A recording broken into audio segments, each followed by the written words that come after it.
The great throne world hung in the darkness of space like a jewel made of crystal and light. Its towers reached toward the sky, and its cities glowed with power that could shake other worlds. But inside the imperial palace, in a chamber so large that mountains could fit inside it, there was only darkness and silence.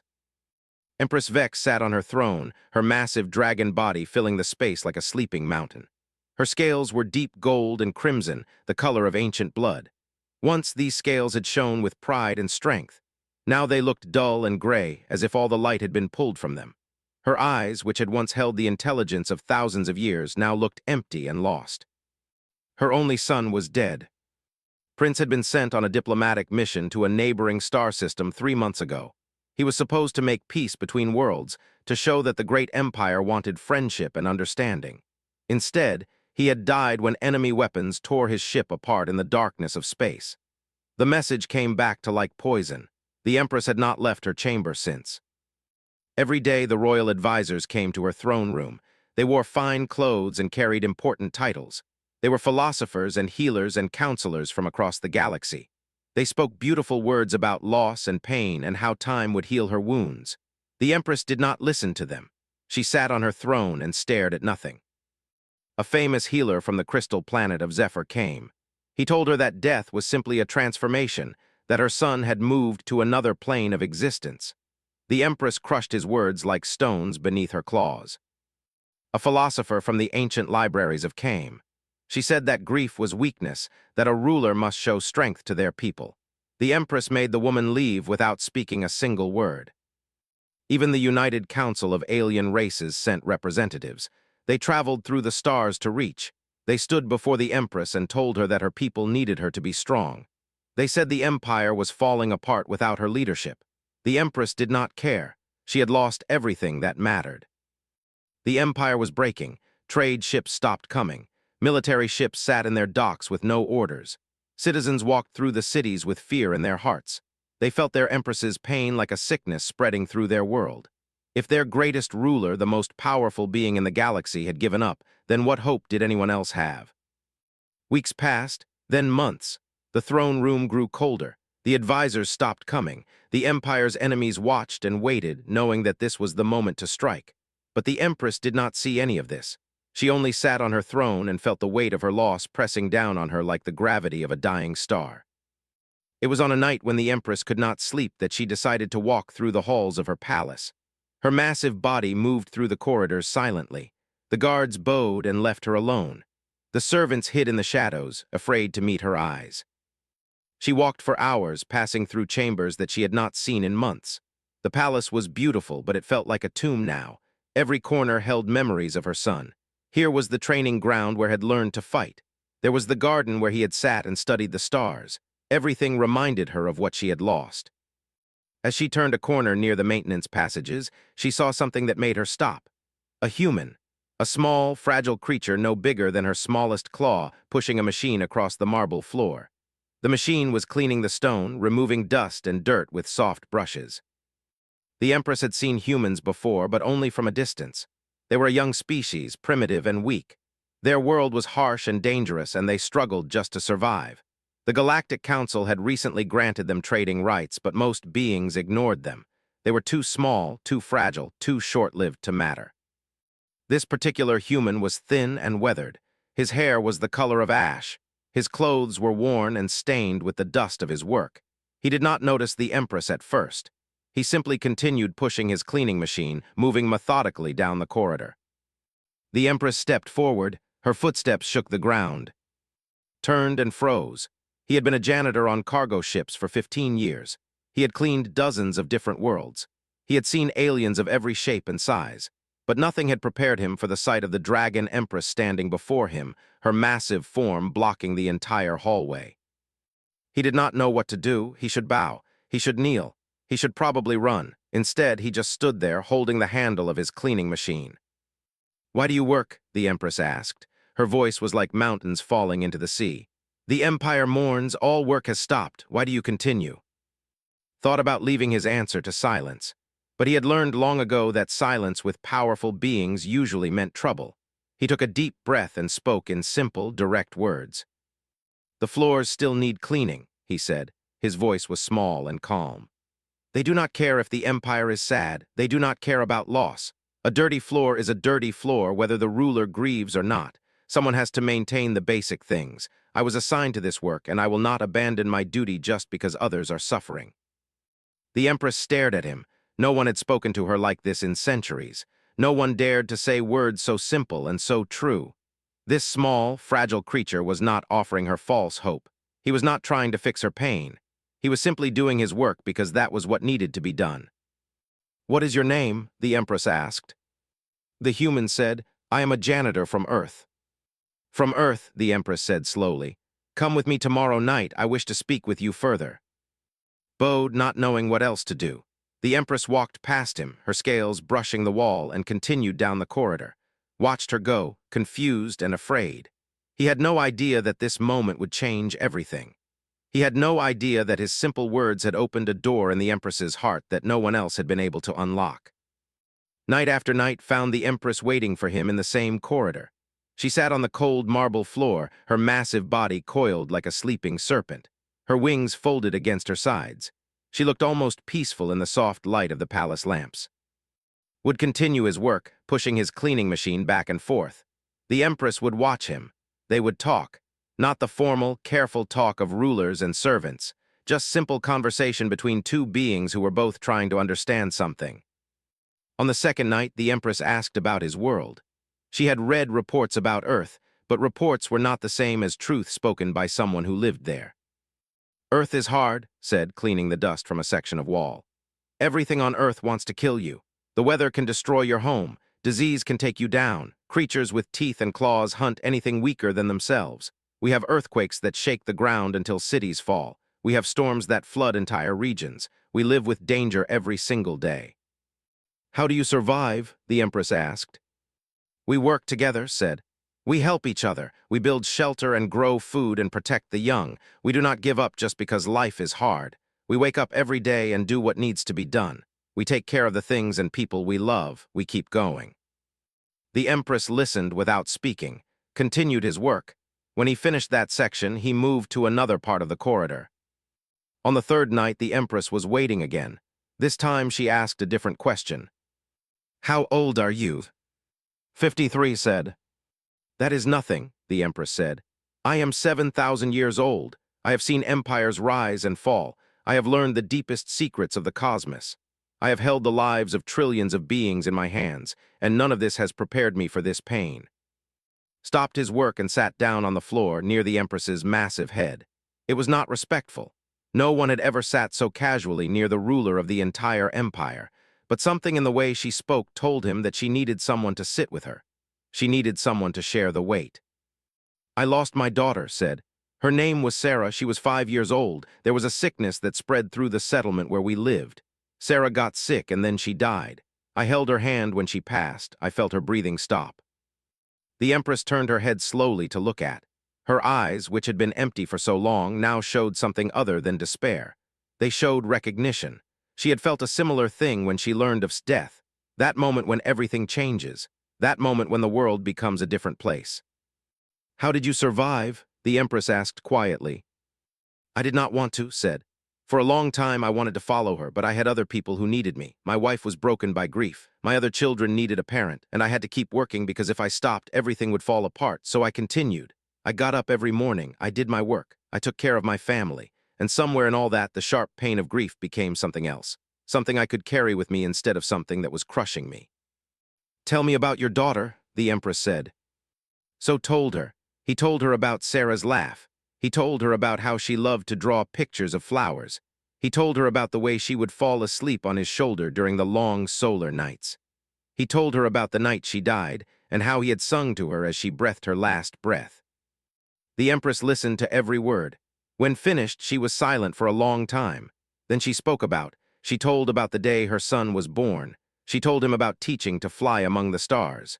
She told him about his first successful diplomatic mission and how proud she had been. Night after night, they continued like this. Would work, and the Empress would sit with him. They would talk about loss and pain and the way that grief sits inside a being like a stone in the chest. One night, when the emotions became too large for words, The Empress reached out one of her massive claws and gently touched shoulder. It was the first time she had made contact with any being since her son died. Her claw was as long as his body, but she was so careful that she barely brushed his skin. Did not pull away, he simply sat there accepting her touch. He understood that this moment meant something. The Empress was beginning to let someone else carry part of her pain. She was beginning to accept comfort, not from grand words and false promises, but from simple human presence and honest conversation. "Humans are strange," the Empress said one night. "You live such short lives, you are so fragile, you face death and danger every single day of your existence. Yet I see no bitterness in you, I see no despair. I see people who love and create and build despite knowing that everything ends." "Because of it," said quietly. "We love and create and build because everything ends. If we lived forever like you do, we might think there was always time later. But we know there is not, so we do it now. We love now, we live now, we make things now." The change happened slowly, then suddenly. One morning, the doors to the throne room opened for the first time in months. The Empress walked out into the light of day. Her advisors gasped. Guards fell to their knees. Word spread through the palace like wildfire. The Empress had returned. Over the next few days, she called meetings. She reviewed reports about the Empire's condition. She issued orders to restore military readiness and reopen trade routes. She spoke to her generals and ministers with the authority of an ancient ruler who had guided civilizations for. The Empire began to move again. Hope returned too. But no one knew why the change had happened. Some advisors whispered about magic. Others claimed that ancient dragon rituals had finally worked. A few thought that time alone had simply healed the Empress's wounds. No one suspected that a human janitor had done what the greatest minds in the galaxy could not. Then came the day when the Empress called for a grand assembly in her throne room. All the nobility came. Military commanders in their dress uniforms stood at attention. Foreign dignitaries from across the galaxy gathered. Scientists and scholars filled the remaining spaces. They did not know why they had been summoned, but when the Dragon Empress called, everyone answered. Was working in a maintenance corridor when guards found him. They told him to come with them. He was confused and frightened. He thought perhaps he had done something wrong. Perhaps he had broken something expensive. Perhaps he was being sent back to his ship. Instead, they brought him to the throne room. The vast chamber was filled with thousands of beings, all staring at him as he walked forward. He felt ridiculous and small. His cleaning clothes were stained with dust. His hands still held the handle of his mop. He was surrounded by the most powerful beings in the known galaxy, and he looked like he had just finished sweeping. The Empress sat on her throne. She looked down at the tiny human walking across the marble floor. Then she rose to her feet. It was a slow motion, but it was powerful. The sound of her movement echoed through the chamber. The entire assembly stood as well, in respect. Thousands of beings rose to honor their ruler. "I have brought you here to recognize someone," the Empress said. Her voice filled the massive space easily. "For months, I was unable to lead. I was lost in grief that was so heavy it nearly crushed me. I refused all help. I refused all comfort. I was prepared to watch my empire fall into darkness because I could not accept the pain of loss." She looked directly at. "This human came to me when I was broken. He offered no grand words. He gave no false promises. He did not try to fix what was broken inside me. Instead, he simply did his work. He continued to clean the corridors and maintain the palace, even when all others had stopped. He continued because that was his duty. And in his simple dedication to duty, he showed me something that all the philosophers and healers in the galaxy could not teach me." Felt his face turn red. He wanted to disappear. "This is of Earth," the Empress continued. "He will now hold the position of royal advisor on human affairs. This is not a minor role. This is a position of genuine power. He will help our empire understand the human species and the strength that comes from facing death and hardship every single day." The assembly erupted in sounds of approval. The aliens of different species made their various noises of acceptance and respect. Stood frozen, not knowing what to do with this honor he had not sought. But not everyone was pleased. In the back of the chamber, Lord Malik, the commander of the military forces, felt something cold and dangerous grow in his chest.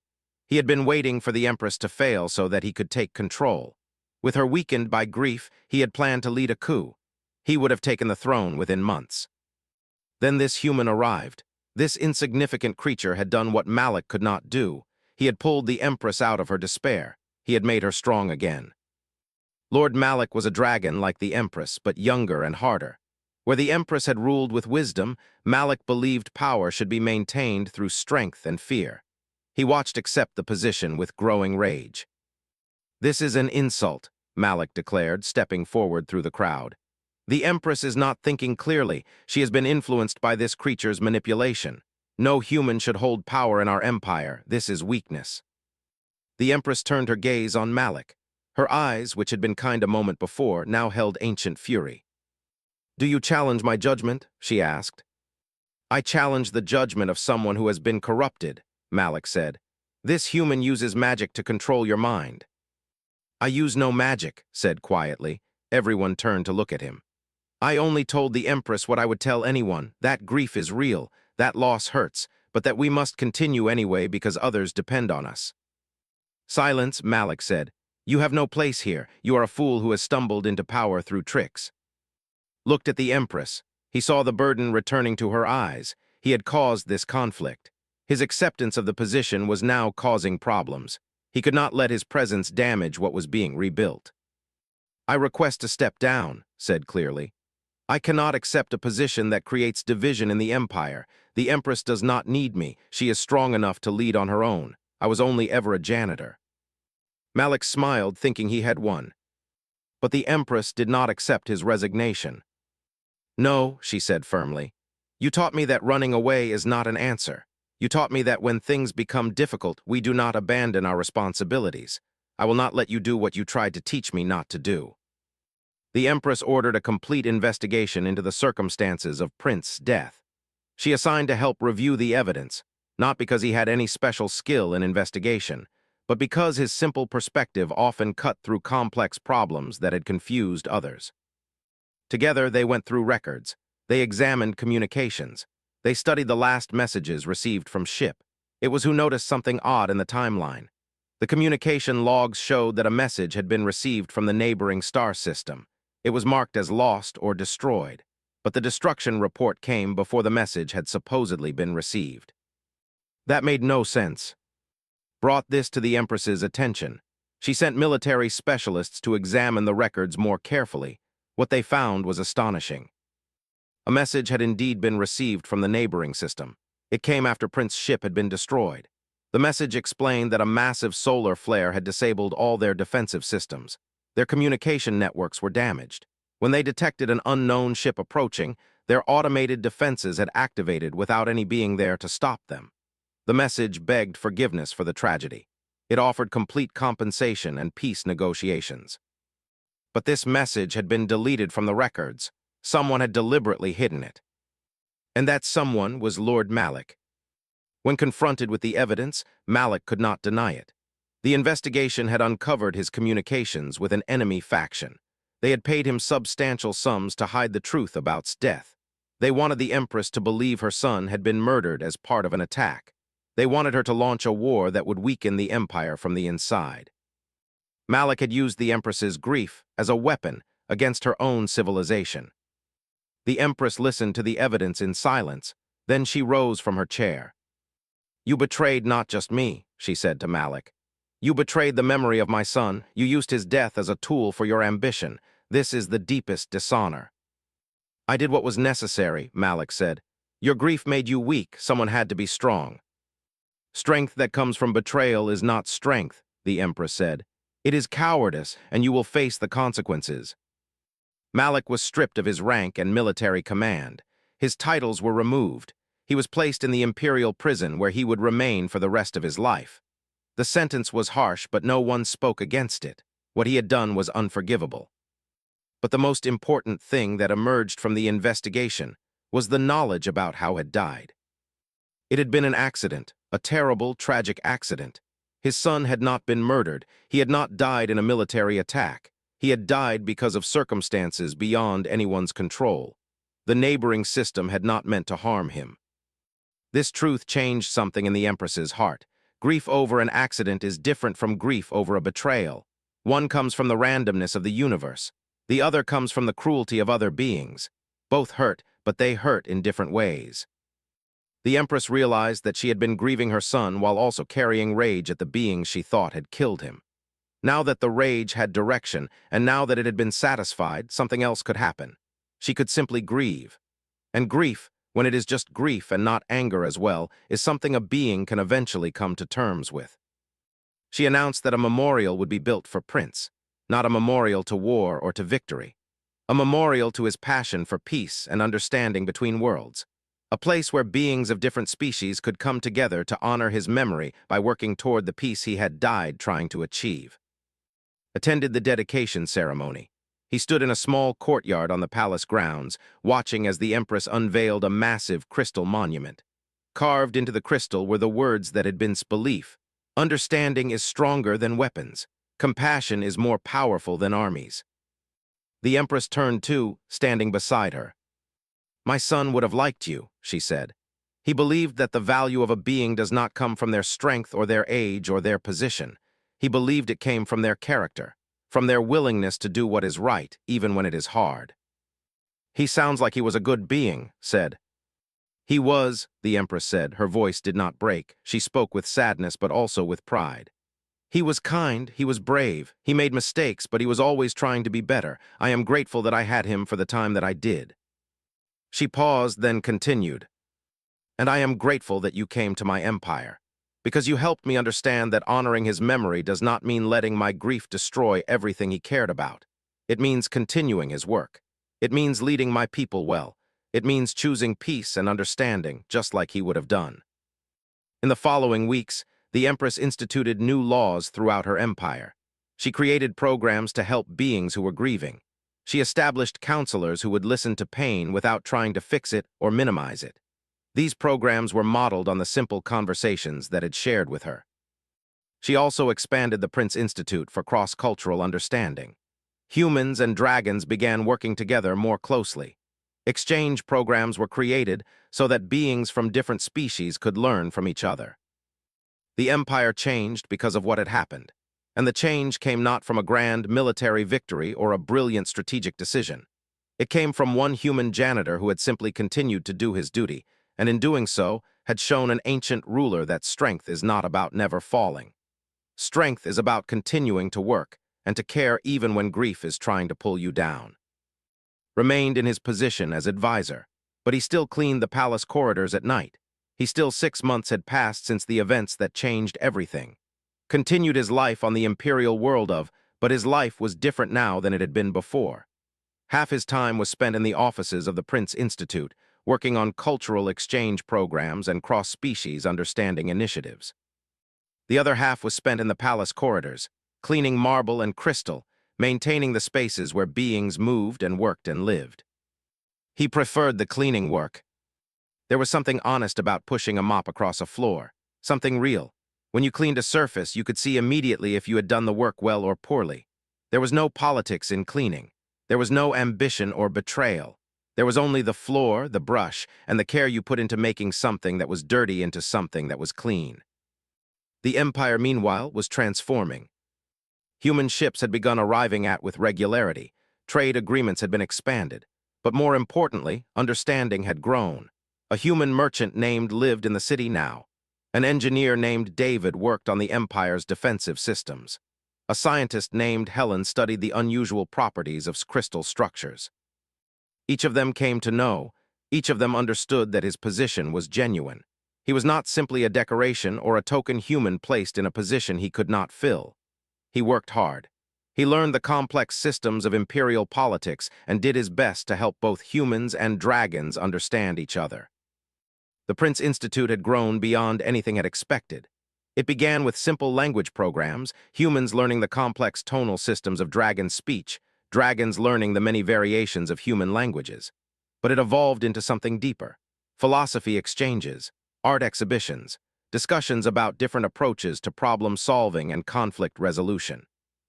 One program that became particularly important was the Grief Counseling Initiative. The Empress had named it in memory of those nights in the corridor when she had simply sat and talked about loss and pain. Other beings throughout the Empire began to participate. A crystalline being from a distant world found comfort in speaking about the friend it had lost. A hive-minded species learned to honor the individual members who had passed. Beings of 1,000 different types found that grief was universal, even if it looked different in each creature. 7 months into this new role, the Empress made an announcement that surprised everyone. She was coming to Earth. "I wish to see she told. "I wish to understand the harsh world that created you.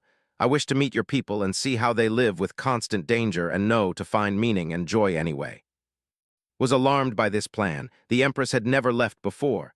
The journey was long and dangerous, and Earth was so fragile. The Empress was so massive, surely just her landing would damage something. But the Empress was determined. They made the journey together. When they arrived the people were terrified at first. A dragon the size of a mountain was landing in their spaceport. Military ships scrambled. Emergency protocols were activated. Creatures that could breathe fire and crush cities were not normally things that small human settlements wanted visiting. But the Empress was patient and kind. She explained her purpose. She asked permission to spend time in the community. She promised not to cause any harm, and she kept her promise. The Empress worked in a hospital, observing how humans cared for their sick and dying. She was struck by how much effort they put into extending life by just a few years, even knowing that death would come eventually. A nurse named Carlos explained it to her. "Every moment matters," Carlos said. "Every breath someone takes is precious. Every chance to tell someone you love them is important. So we fight to keep people alive as long as we can, not because we can defeat death forever, but because we respect the life that they have." The Empress worked in a school, watching how humans raised their young in the knowledge that many of them would not survive to adulthood. A teacher named showed her how they taught children about danger and safety, but also about hope and dreams. "We do not shelter them from the truth," said. "We tell them that life is difficult. We tell them that bad things happen. But we also tell them that they can do important things. They can create and build and love. We teach them not to be afraid of difficulty, but to face it with courage and community." The Empress worked on a farm, alongside humans who struggled daily against weather and pests and soil conditions that were not always kind. A farmer named Joseph explained why he continued to plant crops year after year, knowing that some would fail and some would be destroyed. "Because sometimes they will grow," Joseph said simply. "And that is enough. We plant, we tend, we hope, and sometimes we harvest. The uncertainty is not a reason to stop. It is why we care so much about the work we do." By the end of her stay on Earth, the Empress had come to a profound understanding. Humans were not weak, as the other galactic races sometimes assumed. Humans were powerful in a different way than dragons or other ancient species. They drew strength from facing mortality. They found meaning in temporary things. They loved fiercely knowing that they would lose what they loved. This was not weakness. This was the deepest kind of strength. When the Empress returned she made changes throughout her empire inspired by everything she had learned on Earth. She established better disaster relief systems, modeled after human mutual aid traditions.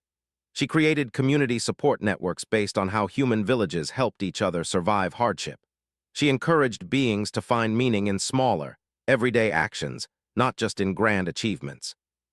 The Empire became known throughout the galaxy as a civilization that valued compassion and community.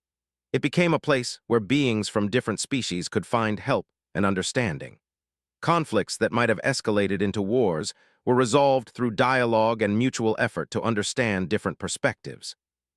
And it had all started because one human janitor had simply continued to do his work with care and dignity. Eventually became known throughout the entire galaxy, not as a powerful political figure, though he had genuine influence, but as the human who had consoled a grieving empress and, in doing so, helped transform an entire civilization's understanding of strength and healing. He never became famous in the way that generals or politicians became famous, but beings knew his story. They knew that he had proven that great change does not always come from great power. Sometimes the most powerful thing a being can do is simply continue to do their duty with care. Simply refuse to abandon their work even when everything around them is falling apart. Simply show up and be present with those who are suffering. On quiet nights, Still walked through the palace corridors with his cleaning machine. The Empress would sometimes find him there, moving methodically through the hallways, cleaning the marble and crystal with the same care he had shown on the first night they met. They would walk together through the glowing corridors of the palace, not speaking much, but comfortable in the silence of understanding. The Empress's grief had transformed into something different.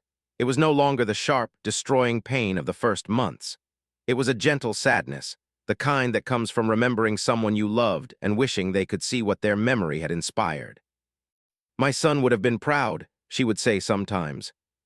"I think he would have been proud of you," would reply, "for learning to live again, for helping your people, for choosing compassion." The lights have shone brightly across the cosmos, no longer dimmed by despair. They shone with the healing power of kindness and honesty, and one human janitor's quiet refusal to abandon his duty in the face of the galaxy's greatest grief. And that light traveled through space, showing other worlds what was possible when beings chose to care for each other instead of destroying each other. Pushed his mop and his cleaning machine through the hallways, because that was the work that had started everything, and he would never feel right abandoning it. She looked at Malik with cold certainty. "And you, Lord Malik, will explain yourself. Your accusations are serious. If they are true, we will investigate them. If they are false, you will face consequences for spreading lies about both myself and my advisor." Malik's face went pale. He had made a mistake. He had revealed his opposition too early, and now the Empress wanted answers.